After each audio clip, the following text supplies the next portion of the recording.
अस्सलामुअलैकुम। Principal and techniques in कम्बिनेटोरिक्स का chapter number 1 permutation and combination हम डिस्कस कर रहे थे। Chapter number 1 permutation and combination के एग्जांपल नंबर 1.2.5 को डिस्कस करते हैं। एग्जांपल नंबर 1.2.5 में वो ये कहता है, let S be the set of natural numbers whose digit are choose from 1 3 5 7। S एक सेट है जो नेचुरल नंबर में से बिलोंग करता है। हमने नंबर चूज करने हैं 1 3 5 7 में से, such that no digit are repeat. हमने कोई डिजिट रिपीट नहीं करना। Find S total number, mean के इन चार वैल्यू में से 1 3 5 7 में से हम इन चार वैल्यू को कितने तरीकों से लिखा जा सकता है, उनकी तादाद को हमने फाइंड करना है, जिसको मैंने एस से रिप्रेजेंट कर दिया। मीन के पहले सिंगल डिजिट के लफ्ज के हिसाब से, फिर 2 डिजिट, फिर 3 डिजिट, फिर 4 डिजिट वैल्यू के हिसाब से हमें तमाम वैल्यू फाइंड करनी है। कितनी वैल्यू आएगी उनकी तादाद को हमने फाइंड करना है। सेकंड पार्ट में वो ये कहता है and sum of all the value, कितनी हमारे पास वैल्यू आएगी उन तमाम वैल्यू का सम भी हमने फाइंड करना है। तो ये हमारे पास एग्जांपल है। पार्ट नंबर 1 डिस्कस करते हैं। पार्ट नंबर 1 को सोल्व करते हैं। We divide S into 4 disjoint subset considering. मैं एस को 4 डिफरेंट सेट में 4 दी ज्वाइंट सबसेट में डिवाइड कर दूंगा, क्योंकि मैं पहले इसमें सिंगल डिजिट लफ्ज बनाऊंगा जिसमें मैं सिर्फ एक वैल्यू का इस्तेमाल करूंगा। फिर मैं 2 डिजिट लफ्ज बनाऊंगा जिसमें मैं 2 वैल्यू का इस्तेमाल करते हुए वैल्यू फाइंड करूंगा। फिर मैं 3 डिजिट लफ्ज बनाऊंगा जिसमें मैं 3 वैल्यू का इस्तेमाल करते हुए कोई वैल्यू फाइंड करूंगा। फिर मैं 4 डिजिट को इस्तेमाल करते हुए वैल्यू फाइंड करूंगा। मीन के 1 डिजिट नंबर, 1 डिजिट नंबर में हमारे पास 1 3 5 7 ये चार ही वैल्यू आएंगी जो 1 3 5 7 होंगी। 2 डिजिट नंबर, 2 डिजिट नंबर हमारे पास 1 3 1 5 1 7 ऐसी वैल्यू आएगी जिनको मैं 2 डिजिट को इस्तेमाल करते हुए वैल्यू कोई नंबर बनाऊंगा। 3 डिजिट नंबर, 3 डिजिट नंबर में मैं 1 3 5 या 1 3 7 मीन के मैं इन चार वैल्यू में से कोई 3 वैल्यू का इस्तेमाल करते हुए कोई नंबर बनाऊंगा, उसको मैं 3 डिजिट नंबर का नाम दे दिया। 4 डिजिट नंबर, मीन के मैं चार वैल्यू का इस्तेमाल करते हुए कोई नंबर बनाऊंगा, कैसे 1 3 5 7 या 1 3 7 5, ऐसे चार लफ्जों का इस्तेमाल करते हुए वैल्यू बनाऊंगा, वो हमारे पास 4 डिजिट नंबर होगा। तो ये मैंने इस एक मतलब सेट को चार डिफरेंट पार्ट में डिवाइड कर दिया है। पहले 1 डिजिट, फिर 2 डिजिट, फिर 3 डिजिट, फिर 4 डिजिट। जो हमारे पास इन चार वैल्यू का जवाब आएगा उन तमाम जवाबों को मैं ऐड कर दूंगा। जो टोटल हमारे पास होल जवाब आएगा वो हमारे पास एस होगा। मीन के उतने नंबर से मैं इन चार वैल्यू को उतनी दफा लिखा जा सकता है, उतने लफ्ज हमारे पास बनेंगे। तो फर्स्ट 1 डिजिट नंबर है, मीन के टोटल नंबर हमारे पास 1 2 3 4 है। तो 4 हमारे पास टोटल नंबर है और मैंने सिर्फ एक नंबर का इस्तेमाल करते हुए मीन के लफ्ज बनाने हैं। तो हमारे पास वो आ जाएगा S is equal to P41, mean के 4P1 लिख दूं या P41 लिख दूं, एक ही बात है। तो P41 आ जाएगा। मीन के हमारे पास टोटल नंबर कितने, 4 है, और मैंने हर लफ्ज बनाते वक्त सिर्फ एक ही लफ्ज चूज करना है, दूसरा लफ्ज चूज नहीं करना। तो P41 आ जाएगा। फिर प्लस सेकंड हमारे पास है 2 डिजिट नंबर, मीन के अब मैंने कोई यहाँ पे चार लफ्जों में से दो लफ्ज चूज कर सकता हूँ। मीन के टोटल नंबर हमारे पास 4 है, तो हमें दो लफ्ज चूज करने हैं, तो P42 आ जाएगा। प्लस अब हमारे पास टोटल लफ्ज जो टोटल हमारे पास डिजिट है वो हमारे पास 4 है, और अब हमने 3 डिजिट लफ्ज बनाना है। मीन के अब मैंने 3 डिजिट चूज करने हैं इन चार डिजिट में से, तो P43 आ जाएगा। प्लस अब मैंने चार में से चारों डिजिट ही चूज करने हैं क्योंकि मैंने 4 डिजिट लफ्ज बनाना है, तो P44 आ जाएगा। तो P41 इज इक्वल टू 4 होता है, P42 इज इक्वल टू 12 होता है, P43 इज इक्वल टू 24 होता है, और P44 इज इक्वल टू 24 होता है। तो 24 plus 24 plus 12 plus 4 is equal to 64 answer आ जाएगा। मीन के इन चार डिजिट में से जो मैं कितने लफ्ज बना सकता हूँ वो उनकी तादाद 64 है। अब हमें नहीं पता है कि वो 64 लफ्ज है कौन कौन से, उनमें से तो एक 1 है, एक 3, एक 5, एक 7 है, एक 13 है, 15 है, 17 है, उसके बाद 31 35 37, मीन के ऐसे हमारे पास 64 लफ्ज आ जाएंगे, 64 नंबर आ जाएंगे। अब हमने वो 64 नंबर का सम भी फाइंड करना है। जो हमारे पास सेकंड पार्ट है, क्योंकि सेकंड पार्ट में यही कह रहा है कि and the sum of all the value, जितनी हमने वैल्यू फाइंड की जिनका जवाब 64 है उनका सम फाइंड करना है। अब हमें इसकी वैल्यू तो नहीं पता कि हमारे पास वैल्यू कौन कौन सी है। ये तो हमारे पास 4 डिजिट थे, अगर हमारे पास 5 डिजिट या से ज्यादा होते तो हमारे पास और ही मुश्किल हो जाता। तो इसके लिए हमारा एक फार्मूला है जिसको हम इस फार्मूला को यूज करते हुए आराम से इसका सम फाइंड कर लेंगे।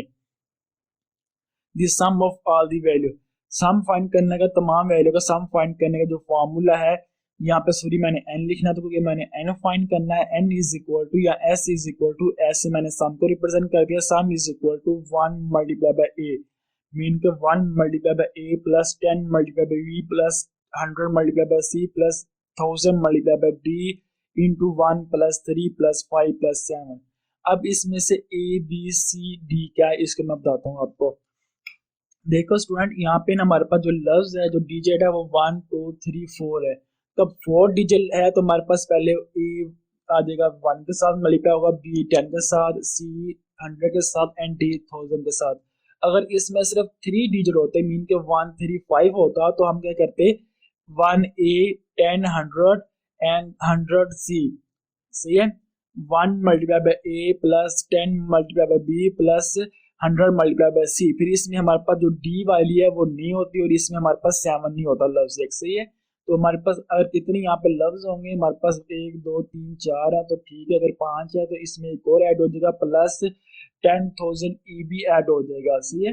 मीन का अगर यहाँ पे 1 3 5 7 9 होता तो इसमें हम एक और ऐड कर रहे थे, वो आया था 10,000 प्लस 10,000 मल्टीप्लाई बाय ये आया तो इसमें भी एक ऐड हो जाता है 7 प्लस 9 हो जाता है। तो ये मेरे पास 4 डिजिट थे, 4 लफ्ज थे, इसलिए मैंने यहाँ तक लिख दिया। अब हमारे पास जो ए बी सी डी वो क्या चीज है।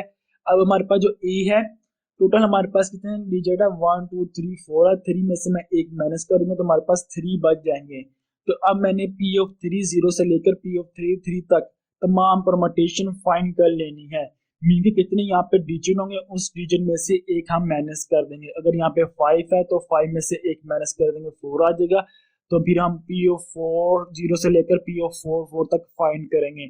अगर यहाँ पे सिर्फ 3 डिजिट होते तो हम क्या करते 3 में से एक माइनस कर देते, हमारे पास 2 आया था तो पी ऑफ 2 0 से लेकर पी ऑफ 2 2 तक हम सिर्फ फाइंड करते।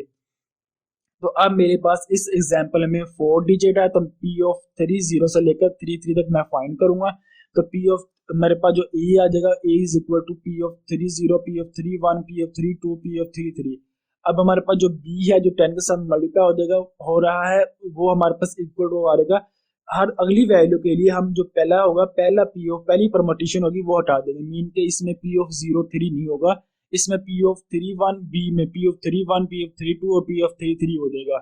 ऐसे सी के लिए हम बी की पहली जो पी ऑफ 3 1 है वो हटा देंगे, जो बकाया बचेगी पी ऑफ 3 2 पी ऑफ 3 3, ये हमारे लिए सी के लिए आ जाएगी। और डी के लिए हमारे पास जो डी के लिए आएगी वो पी ऑफ 3 3 आ जाएगी, क्योंकि हम हर एक में एक एक कम करते जा रहे हैं। ऐसे अगर यहाँ पर 10,000 ई बी वाला भी होता तो हमारे पास जो 4 4 में चला जाता और उसके लिए भी ऐसे एक और आ जाती। मीन के हमने टोटल कितने आएंगे उसमें से एक एक कम करते जाएंगे तो आस्ते आस्ते हम नीचे की तरफ आते जाएंगे। ये हमारे पास ए बी सी डी थी। उम्मीद आपको ए बी सी डी मतलब कैसे फाइंड करनी है आपको समझ आ गई होगी। अब हम इसकी जो परमुटेशन है वो फाइंड कर लेते हैं। पी ऑफ 3 0 का जवाब क्या आता है, पी ऑफ 3 1 का, पी ऑफ 3 2 का और पी ऑफ 3 3 का। फिर हम जो जवाब आएगा ए बी सी डी का वो मैं यहाँ पुट कर दूंगा। इन तमाम जवाब को मैं ऐड करूंगा और इनको आपस में ऐड करूंगा। जितना जवाब आएगा उनको आपस में मल्टीप्लाई करूंगा, जो हमारे पास जवाब आएगा वो तमाम वैल्यू को सम आ जाएगा। अब हमारे पास ए किसके बराबर है, A of P of 3 0 P of 3 1 P of 3 3 sorry P of 3 2 और पी ऑफ 3 3। पी ऑफ 3 0 वो हमारे पास होता है 1 के बराबर। पी ऑफ 3 1 वो हमारे पास बराबर होता है 3 के बराबर। P of 3 2 is equal to 6, P of 3 3 is equal to 6 होता है। फिर 1 plus 3 plus 6 plus 6 is equal to 16 आ जाएगा। ऐसे मैं बी फाइंड करूंगा, B is equal to P of 3 1 P of 3 2 P of 3 3। P of 3 1 is equal to 3, P of 2 3 2 is equal to 6 और P of 3 3 is equal to 6। Mean तीनों value को add करूंगा, हमारे पास जवाब 15 आ जाएगा। ऐसे मैं सी फाइंड करूंगा, C is equal to P of 3 2 P of 3 3। तो P of 32 is equal to 6 होता है और P of 33 is equal to 6 होता है। 6 प्लस 6 इज इक्वल टू 12 जवाब आ जाएगा। ऐसे का मैं डी फाइंड करूंगा, D is equal to P of 33 is equal to 6 होता है, तो हमारे पास 6 जवाब आ जाएगा। अब मैं जो ए बी सी डी की वैल्यू आई है, मैं ये चारों वैल्यू इस मतलब इस इक्वेशन में पुट कर दूंगा और अपना जवाब फाइंड कर लूंगा। अब मैंने इस इक्वेशन में s इज इक्वल टू जो ये हमारे पास इक्वेशन है, इसमें मैंने a b c d की वैल्यू पुट करनी है। तो 1 मल्टीप्लाई बाय a हमारे पास 16 के बराबर है, तो 1 मल्टीप्लाई बाय 16। तो b हमारे पास 15 के बराबर है, तो 10 मल्टीप्लाई बाय b, तो b की जगह मैं 15 लिख दूंगा। तो c हमारे पास 12 के बराबर है, तो 100 मल्टीप्लाई बाय 12 आ जाएगा। d हमारे पास 6 के बराबर है, तो 1000 मल्टीप्लाई बाय 6 आ जाएगा। अब मैं इन तमाम वैल्यू को आपस में मल्टीप्लाई कर दूंगा, तो वो हमारे पास जो जवाब आएगा 1 multiply by 16 is equal to हमारे पास होता है 16। 10 multiply by 15 is equal to 150। 100 multiply by 12 is equal to 1200।